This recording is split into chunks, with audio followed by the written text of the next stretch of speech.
unsurpassed, penetrating, and perfect Dharma is rarely met with, even in 100,000 million kalpas. Having it to see and listen to, remember and accept, I vow to taste the truth of the Taoist teaching. In Buddhism, when Zen practitioners share their understandings of the teachings and practice, it is offered as a practice of dana paramita. And dana is a Pali word which means generosity or to give freely, and this is done without any expectation or judgment when the opportunity arises. And those who share the teachings at Great Tree do so on a dana basis, so please support their practice by giving what you can, which you can do by going to the Great Tree website, clicking the donate button, and then making a note that today's speaker is Chimyo. So speaking of, our speaker today is Reverend Chimyo Atkinson. Ryuju Chimyo means tree of prosperity, clear wisdom. Reverend Chimyo was ordained by Reverend Teijo in 2007 and received Dharma Transmission in 2015. She received monastic training at Great Tree Temple and completed 2 Sotoshu International training periods in Japan in 2010 and 2011. 2 additional angos at Aichi Senmon Nisodo in Nagoya in 2012, and 1 ango at Ryumonji Monastery in Iowa in 2014. Chimyo served as head of practice at Great Tree and volunteered with the sangha at Avery-Mitchell Correctional Institute until 2020. And currently she's in Brooklyn, right? Where are you living? Where are you? I have returned to the boogie down Bronx. All right, back to the Bronx. Yes. Welcome, Chimyo. Hello. It's good to see you all this morning.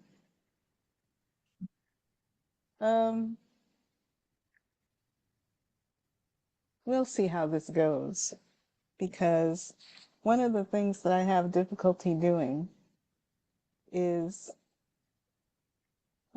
talking a bit or preparing for such a thing, whatever it's going to be. And I talk about that a lot, I think. And I'm always wondering if it's an excuse or what really the issue is when it comes to doing this thing that I am calling teaching, which is part of my duty as one who wears the robe, or I see it as so, as part of the vow.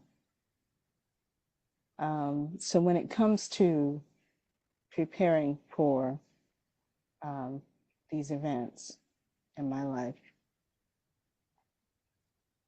I get really I won't say nervous anymore, but I get really cloudy. I'm always asked, what's going to be the title of your talk? Like, what? Because mostly it comes out of, depending on how much time you give me, days and weeks of spinning and low-key researching, reading, and overthinking. My main, sort of activity is this overthinking sort of thing. And what came up for me in these previous days before this now was the term signal to noise. I used to work at a radio station back in college, WKCR, jazz and blues station up in at Columbia University. I worked with, every once in a while, a guy named Phil Schapp. He was very nice to me. I love jazz and blues, and Ashley and Richard and all those guys. I was the only girl up in there. And one of the things that was always a concern was something called SNR, the signal to noise ratio. It had to do with the equipment. And it basically means the ratio, relationship between the signal the radio station is putting out and the background noise. No matter what you do, when you're trying to deal with such equipment, there's always going to be background noise, or at least at that time. I don't know what the technology is now. I'm kind of old, so this is way back in the 19 So things might be different now, but there's always going to be background noise. The minute you turn on the console, no matter what you do, even the machine that you are transmitting your message with makes noise that you can't control. Forget, the reverberation of the world around you, and even your own breathing is the background noise in such a situation. A clean signal was considered impossible, so you try to get it as clean as possible, try to get that ratio as high as possible for your signal.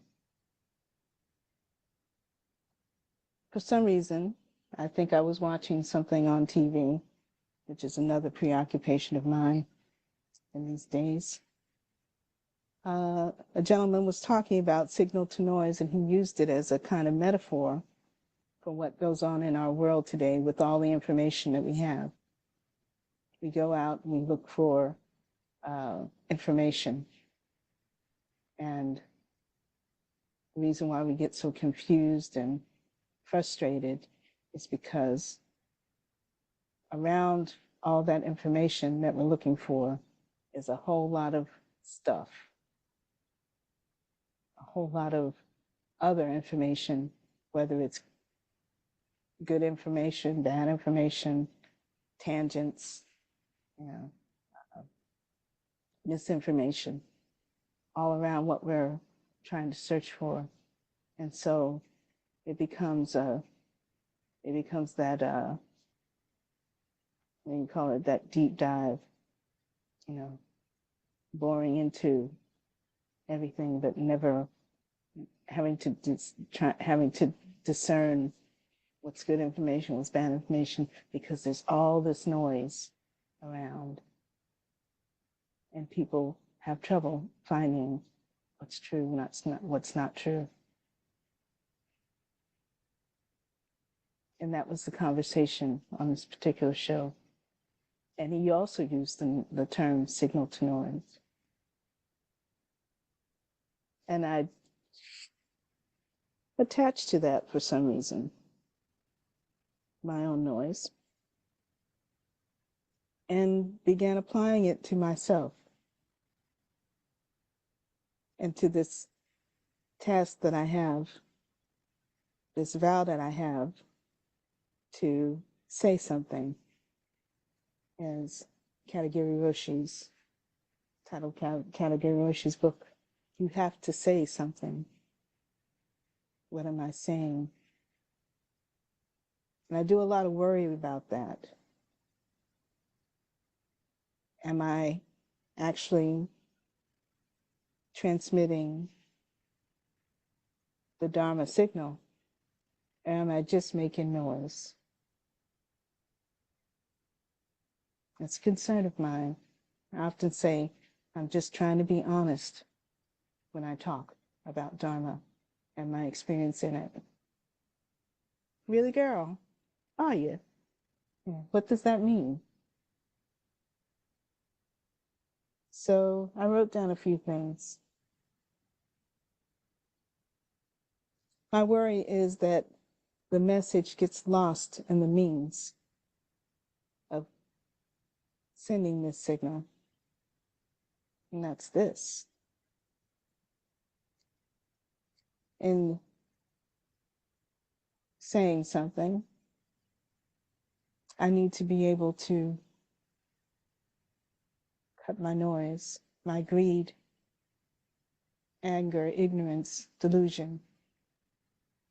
What comes through?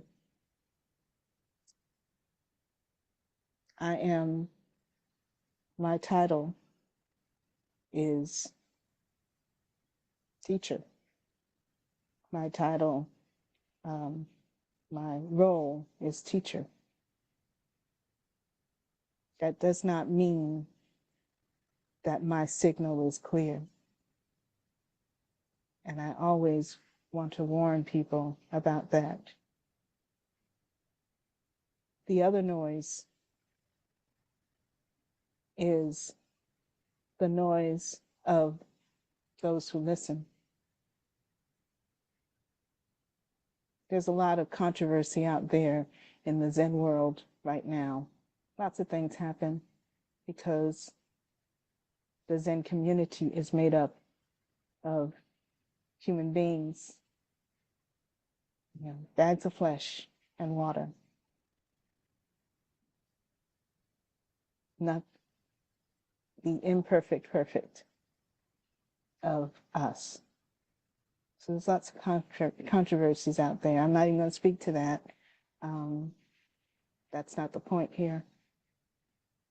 Maybe it is. But in these communities, because we come from, for lack of a better word, a messianic, heroic culture. We come from a culture where salvation means somebody is coming to save us. Somebody's going to come and tell us what to do. Somebody's going to do it for me. Even if that's not how we, in the forefront of our minds, think. It's somewhere back there. We're waiting for Luke Skywalker to show up. Those are our stories. That's our narrative in terms of even our most deep spiritual selves. We're waiting for the second coming, waiting for the answer.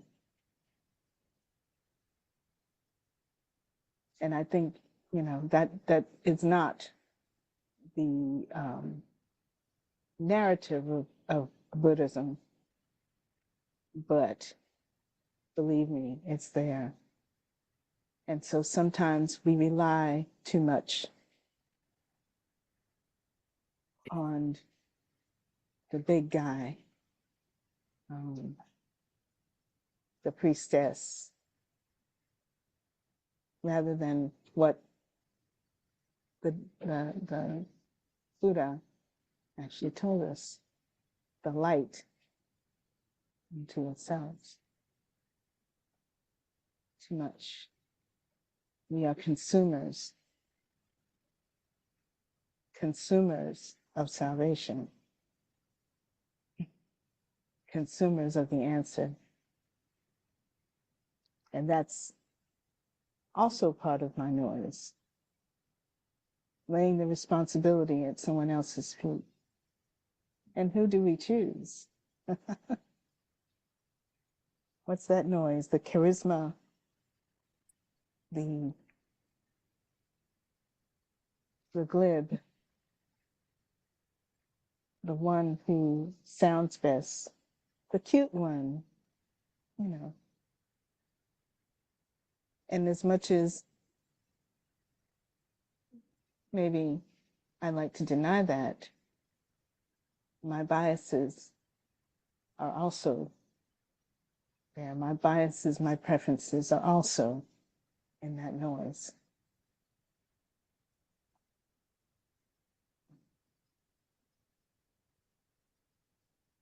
So I think what I'm talking about today is that noise. The signal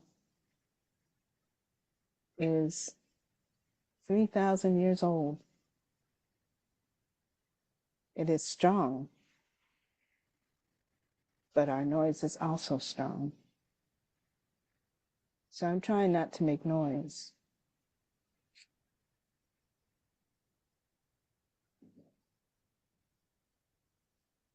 So the signal is sometimes lost in the means. And so I have to be careful when I speak to try to be clear of my own biases, the limitations of language that I have, the limitations of my ignorance, miseducation, so on. My inclination to embellish, to sound good. It's better. It's got to sound good, you know. I have a love of poetry. I'm not much of a poet, but I love poetry. And I remember from Ryumonji Dogen how he admonishes us, or his monks, not to write poetry and so on.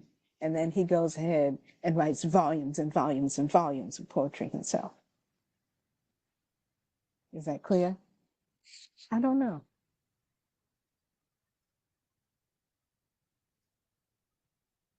And also manipulation. Some of the things that happen in this world, including the Zen world, has to do with getting what we want. The subtle manipulation of language, of personality. You have to be careful of that. I have to be careful of that because I am not, I'm no angel. Remember that. I would have to remember that. You need to remember that. And also when I'm listening to others out there and remembering that I should not place too much in their hands, at their feet, that they are working to become clear. And sometimes that's hard. Sometimes we fail. So I'm always fearful of that in myself.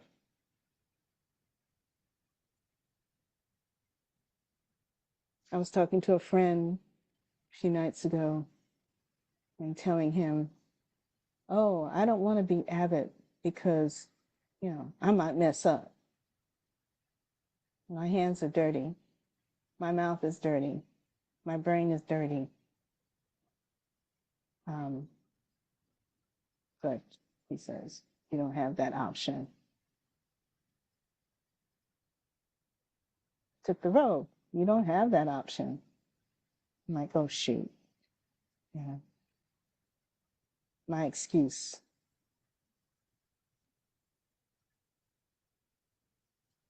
So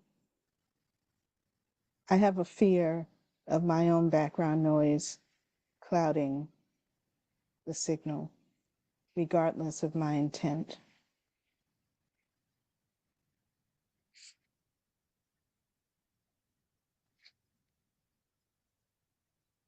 I can see back. When I was a younger person, I can remember going out looking for a job and saying something to the tune of, yeah, I know I have to make money, but I also want to help people. I want to do something that helps people. Isn't that cute? What do I mean by that? I'd go to the whatever agencies or where I was going, and I'd say something like that. There's a bit of arrogance in there, naivete, and also a bit of arrogance. What do I mean by helping people? And so I would choose jobs at libraries and schools, community centers. I ended up working for social services for 20 years. Now, there's nothing wrong with having that intent. But truly, what's the noise in that intent? What do I mean by helping people? There's an ego, something in there. There's noise. And I end up working for 20 years. I'm not even going to go into it, but it was traumatic 20 years of trying to help people in a system that wasn't built for it. Not looking deeply enough into what I meant by that myself. Never mind the agency or the system. Because if I really knew and understood what it means to help, what it means to save all beings, I probably wouldn't have walked in there in the first place. Noise. What does it mean? What is my noise that walked in there, this arrogant little girl, talking about, I'm going to help you get your health care, and I'm going to help you get your money, I'm going to help you be out here. No. What would really have helped? What do I mean by help? Except this image, heroic, messianic. I'm going to do something for you that you don't need me to do. Because what you really need is something else. Careful of that.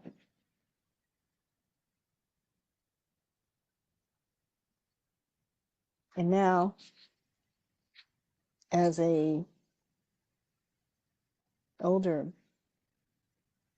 should be wiser, but yeah, person, what do I mean by teaching? What am I putting out there? What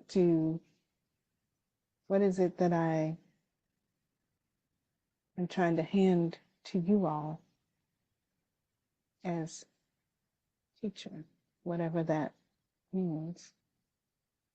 Do I truly understand that task? Do I truly have the real bodhisattva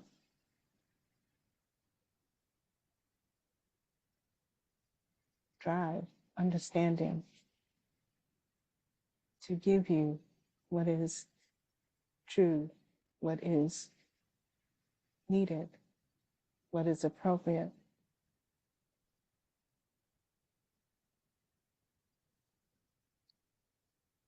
And that's just not myself as a teacher.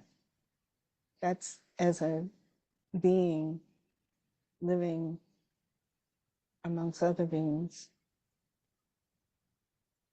That's the Eightfold Path, the paramitas.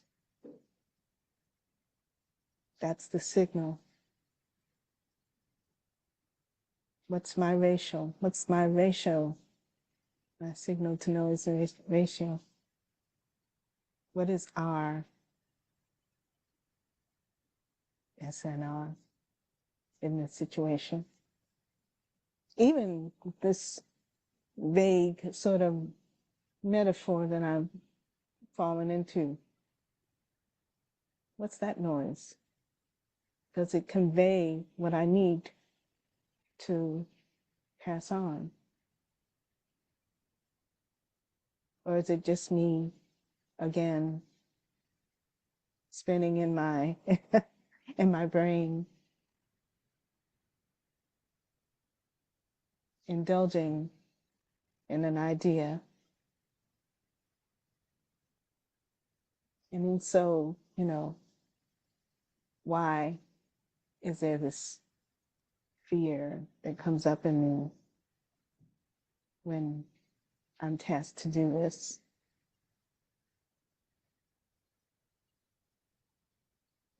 In a sense, this practice that we do in our culture can be full of noise. We're about to do a very important, very beautiful ceremony in September, the mountain seat ceremony. And I'm having a little trouble with that, not the ceremony itself. I am so excited and so grateful that this ceremony is about to happen for Great Tree. But in putting together this ceremony and preparing, there is a lot of noise.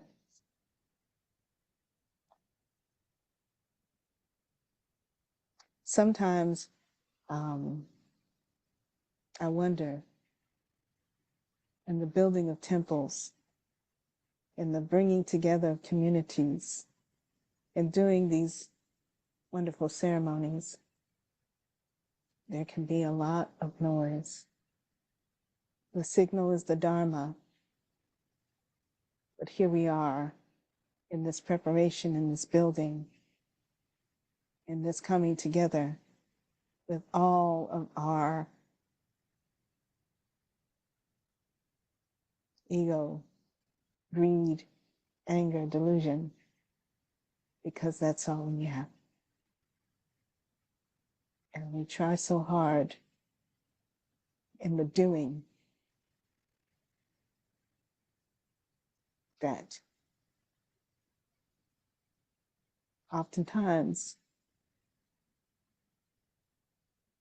we end up with just the noise and the signal buried.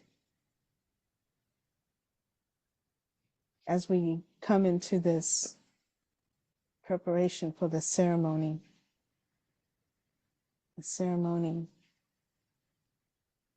this ascension of the mountain,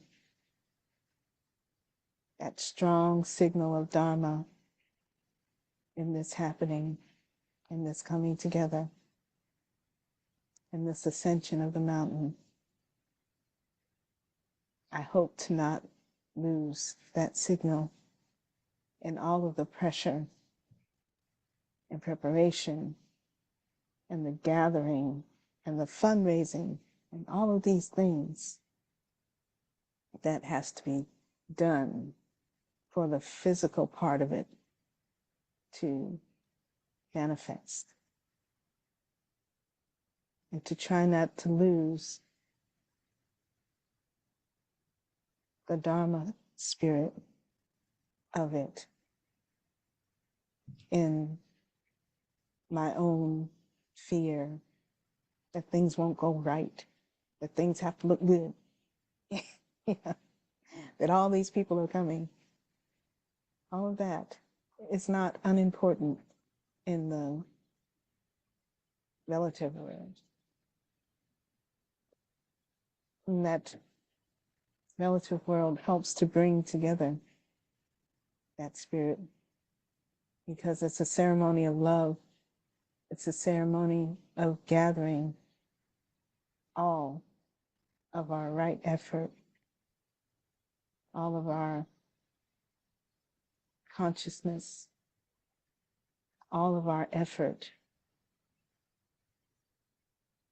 towards the Buddha Dharma, towards the salvation of all beings, not as heroes, but as those beings ourselves. Can I do that? Can we do that together?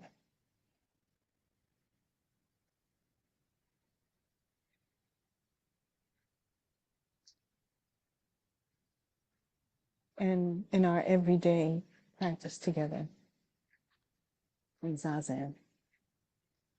What is Zazen but calibrating that signal to noise? Finding that ratio, dropping all of that noise and letting that signal fly, that strong signal fly into through us, Marie,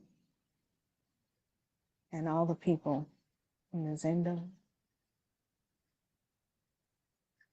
Little Stella and her little bassinet there. To all the people out on a Zoom. To the dust mites and the carpenter bees trying their best to get in. To the great tree itself. That strong signal. Let it fly and drop all of the static and the background noise of my delusion. That's simply a way of thinking of something, of thinking of Zazen, of thinking of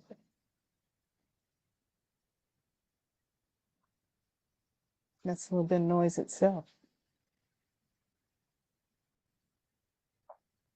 We have to say something, but in the saying, and we have to do something, but in the doing, can I recognize what's noise and what is the true Buddha Dharma that comes through, that's there in our Zen world, whether we're practicing at Great Tree, whether we're practicing down this mountain or that mountain, whether we're in Japan or Russia or down in Lower East Side in New York.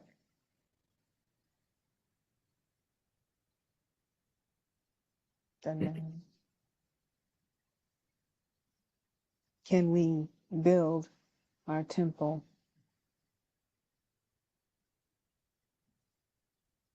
There's a necessary noise. You turn on the console, the thing that you're sending the signal with is making noise itself. The temple makes noise. Can we calm that noise? Can we balance that ratio so that the signal flies? Can I balance my ego and my need, my perceived need to do this right? Can I balance my likes and dislikes, push them down so that, not because I'm great or nothing like that, because the perfection of being is. I don't know that I'm saying that right. Don't matter. Give me a minute. Whether it's me, whether it's you, whether it's this one or that one. Bird song outside, the perfection of the Dharma exists there. Flies through that ephemeral existence. Or it can, when we balance that ratio. When we let the truth come through and fly. That's Zazen. I always talk about, how do I make zazen in my life? How do I take zazen into the world? That everything is zazen. Well, hey, yeah, everything is zazen when I practice, when I make that effort to drop all that noise and let the signal fly. Doesn't matter whether I'm abbot or not. I'm the abbot right here. If you take the idea and the stuff we place on that word abbot, on that person abbot, take it down, because that's your noise. Abbott got her own noise that she got to deal with. Deal with mine. And don't place it at her feet. I'm not going to place it at your feet. Drop it. Bring that noise down, because the signal has been out there in the world for millennia, for the amount of time, the kalpas, we just said, the teaching beyond the time of Buddha. The signal is there.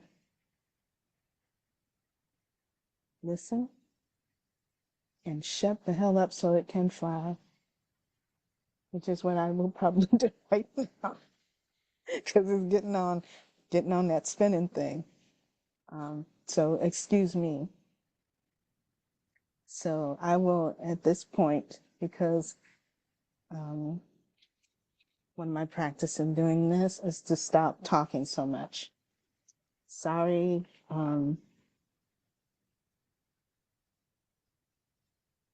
Zenji, Kaligiri.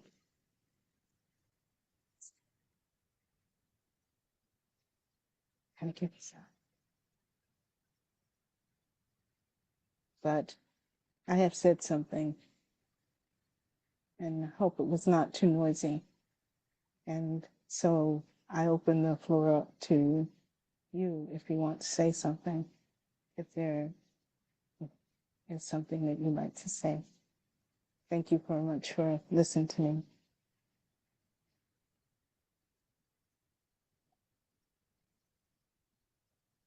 I want to talk a little bit about the noise.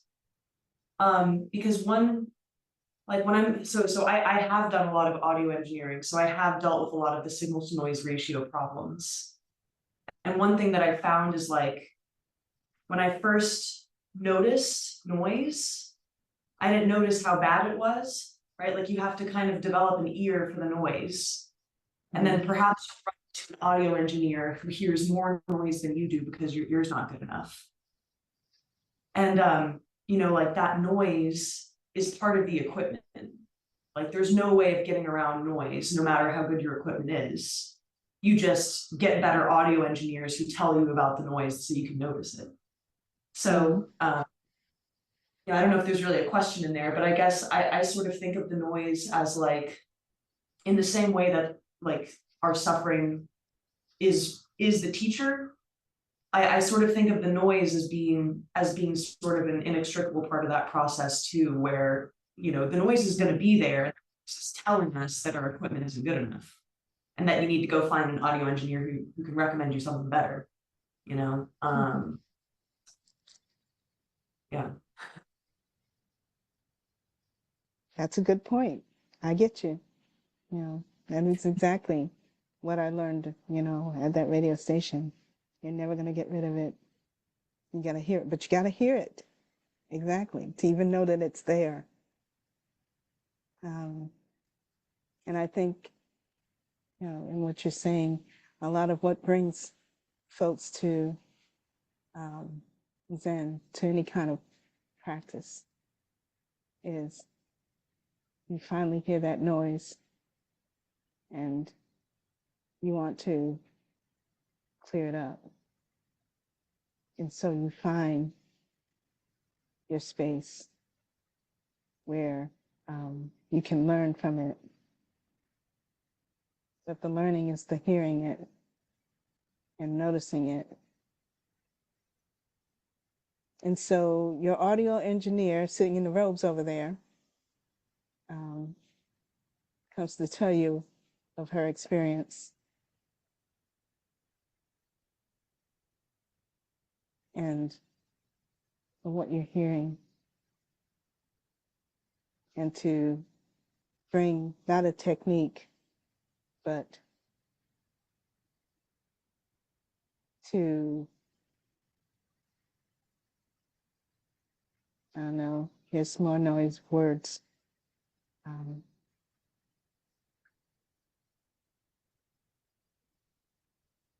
To acknowledge that experience and to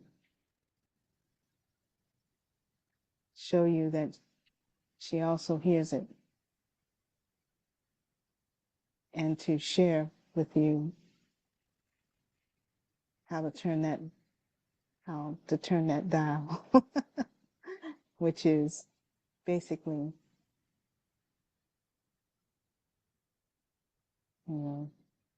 Eightfold Path.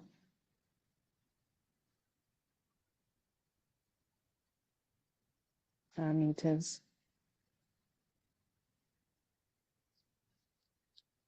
precepts in the cushion. Now that might not make sense, but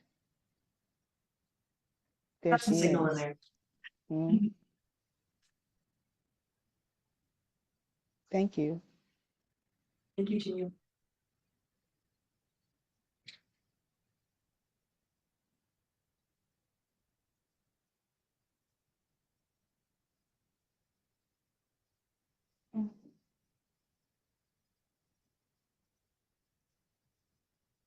Chimyo, I have a question. When you use the word salvation, what do you mean by that? Good question. It's just a word. What I mean is, that's one of the words that gets thrown around a lot that I worry about. Salvation, enlightenment. I think what I mean, and the word that I often choose to use, is liberation. You say, depending on the translation, great robe of liberation, freeing all beings.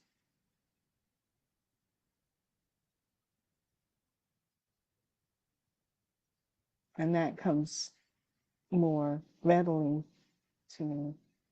So when I'm saying salvation, I think I'm referencing part of that culture that wants to be saved, released. So I'll say that I don't really know. I'm not even sure why I use that word, except that it came readily. But what I really feel is liberation. Liberation from? From delusion, from samsara. Anybody else? I'm wondering. Liberation from greed, anger, ignorance, delusion.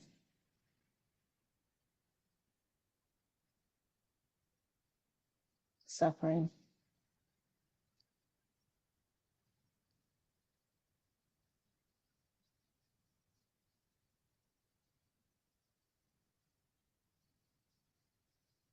Thank you.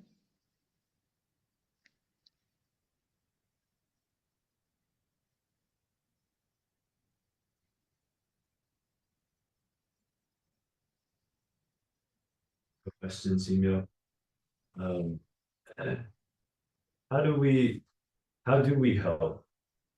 You know, we make these vows, you know, to liberate all beings, or to benefit and embrace all beings. I have that same, or maybe it's, I don't know if it's the same, but I also have the desire, the intent to be helpful. We need robes. How? How do we do that? How do we do this? Well, part of it is being clear on what I mean by help. That I'm not out there trying to be something to somebody, to be something in the world.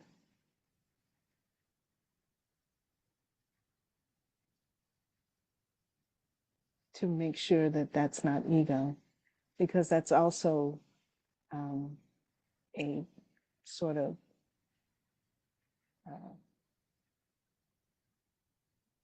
controlling part of myself that wants things to be right according to me. I know everything. I know what you need. I know what you want. I know what you should have, what you're, yeah. So I have to be careful with that. But help, and in part of my mind, for right now, because I work on this myself, this is a part of the work, is to respond completely to those beings that are here right now. When I turn to the being and I recognize suffering, what happens?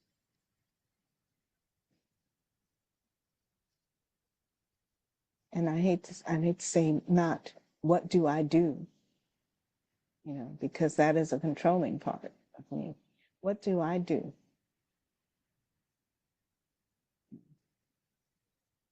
All that doing, all that coming and going, what happens when I come and turn and face you and recognize suffering? What naturally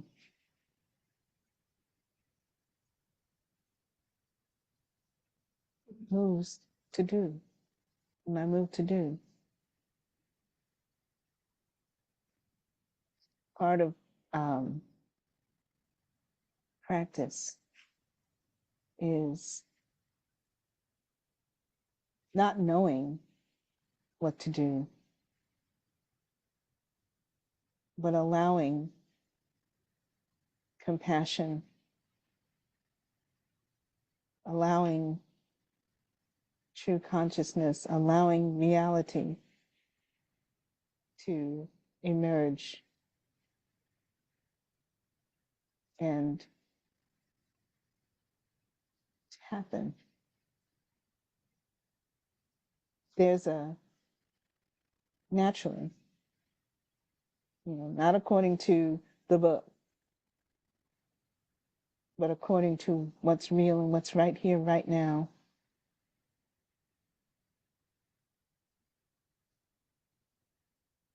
There's a sort of another idea. I've had it for a long time. It came up for me way back when I was at Yokoji and we were reading something. We were reading the transmission of light and the story of Rakashapa, I might be wrong, that says that when he was born and as he grew, one day the robes just happened. They were there. Out of nothing, out of light came the robes that he wrapped around his, that were wrapped around his body naturally. That's what Dharma is. It comes to us through the practice. We say practice, but of the happening of us, of our compassion, of our love, of our consciousness. It's just there. It's not put on. It's not thought about. It's not analyzed. It's just there. It's just there. It's not a plan. You can't plan it. And maybe that's my idealism, my naivete, even at this old age, that respond, not help, respond. Don't fill out the forms, respond. There, it's there.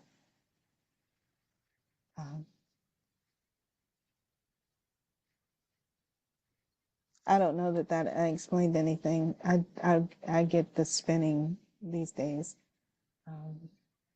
that comes up, and I don't know that even what I say makes any damn sense. But that's what I feel. Respond. Don't help. That's a concept. That's a box. You're pulling out. And that responding may mean something like pulling out your wallet. It may mean something like carrying someone to the emergency room. It may mean those things, but it comes without the noise and the baggage of what I think help means.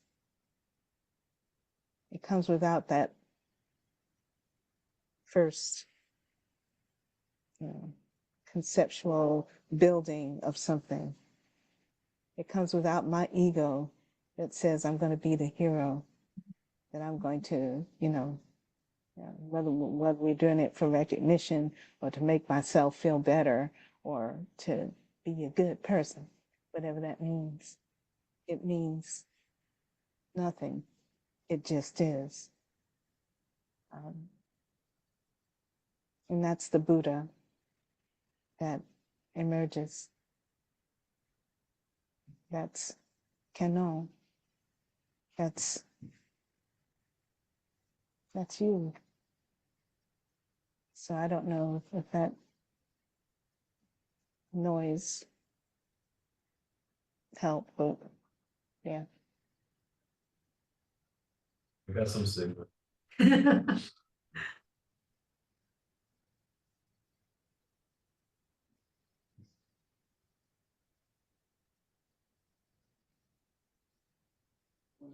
Oh, Eros. Good morning. Good morning. I appreciated your talk, and I particularly like the way it evolved into when you got to the word responding, it felt to me like that's just right. When we think about helping, there's so much ego and I involved, and we can think of it as, when we think that way, it's very abstract, like what am I going to do in kind of a universal way? What am I going to do with my life to help? When responding is more personal, like if I think of it as responding, well, then I'm responding to every moment and every person I encounter. It could be, while I'm musing about what I can do to help the world, and then I'm encountering somebody but ignoring them. Am I responding? What am I responding to? So even, every encounter matters. That we just, respond to the situation and the person and what's, I was gonna say what's asked of us, but what's offered to us as an opportunity, maybe. It's always an opportunity to respond. And anyway, I think that thinking of it that way is very helpful. Thank you. I think I'm also trying to, because I'm, I don't know, also trying to kind of convey that this help concept separates, separates me, this me, from that me. It makes the suffering other. It's somebody else's suffering. So here I come. And part of it, and I'm not gonna get this, it's almost what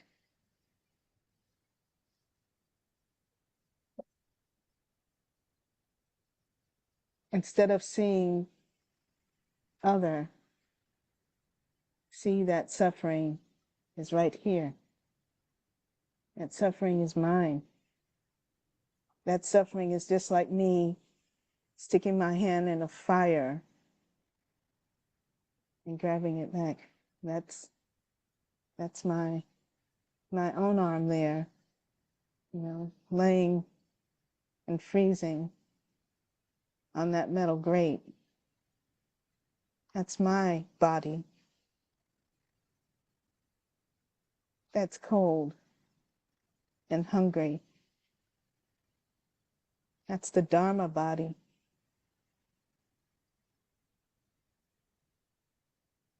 That's the branch of the great tree burning over there. Pull it back the same way, with the same, not intent, but the same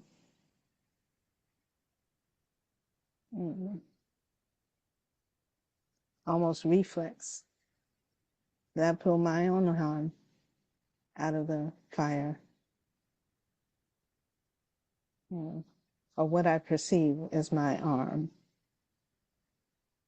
out of the fire.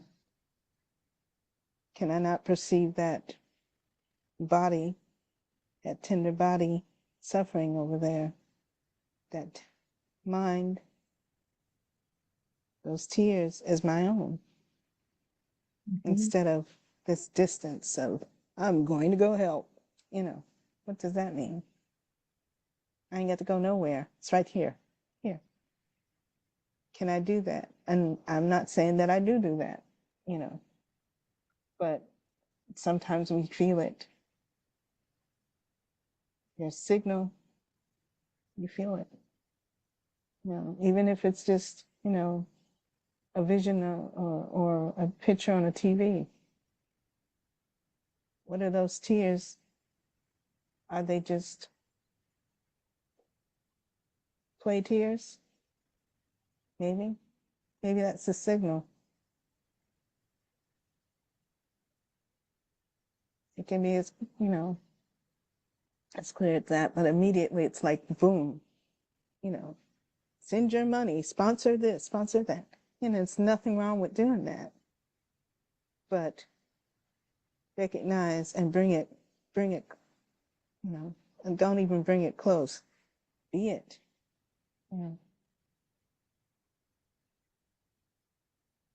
I don't know how to express that clearly, but it's not about being, an angel a martyr or any of those things. You know, I am suffering. What, how do I respond? What does that look like? Do you know what I mean? Very clear. Thank you. Where are we at time? Are we okay? Am I talking too much again? Over. Gotta finish up. Thank you. Thank Thank you. you. So we're gonna finish up. Okay, I'll make some announcements for the upcoming week. Tomorrow there's family meditation. So you don't need to have children to come to family meditation, but there are typically children there, so that'll be tomorrow morning. There is a session this upcoming weekend, which you can still register for, online or in person. And then also coming up pretty soon is the children's retreat. So anybody who has children and this will be a children's retreat specifically.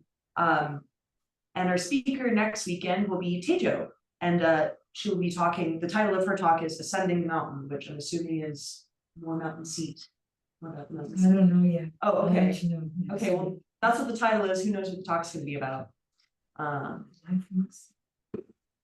Wednesday. Oh yeah, mindful politics. Oh, and then the Mindful Politics group, every week on Wednesday, there's, what chapter are you reading this week? This week it's chapter, it's called Giving and Taking. Hmm. It's on Tonglen Hmm. by Gelek Rinpoche. So you can read that chapter as sort of a basis for discussion on Wednesday, but there's no commitment needed. You don't have to read anything to show up. You can just show up whenever you want. So that's also online or in person. And mini practice period starts June 1st. Right, so yes, also new practice period starting in June. If you want to get involved with that practice period, then email me at info@greattreetemple.org. Let you know.